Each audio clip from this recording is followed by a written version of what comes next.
Let's take a moment to understand JavaScript in the browser environment. It will help us understand Node.js. So in a browser, just right click, inspect, and go to the console and type window. Hit enter, and you see this window object has a lot of properties and methods here.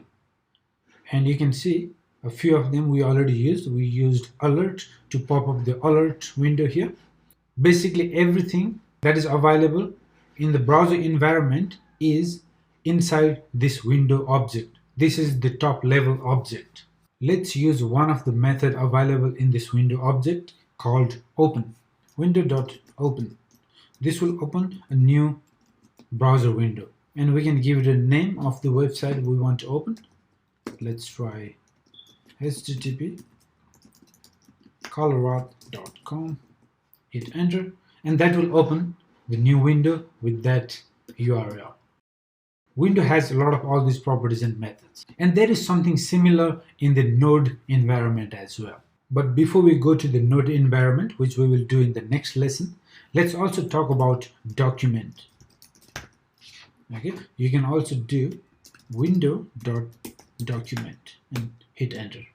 Okay, so once you do, you get this document object, and this document object holds the current document, the current web page you see on the browser.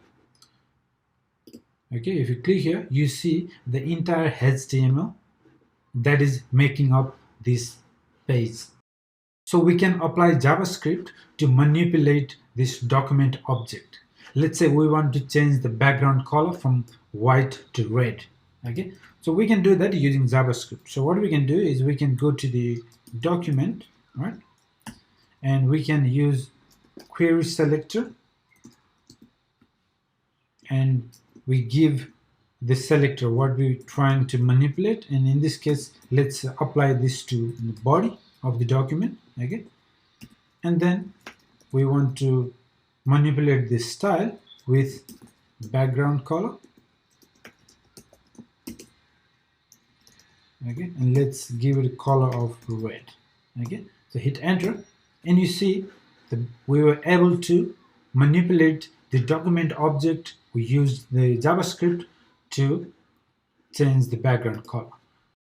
So what I would like you to understand from this lesson is that in the browser environment we have window object, which is the top level wrapper object, and we have document object inside that window object. And this document object is what represents our document, our page, web page. Okay, so let's go back to the Node.js environment and see how this knowledge will help you understand Node.js. See you in the next lesson.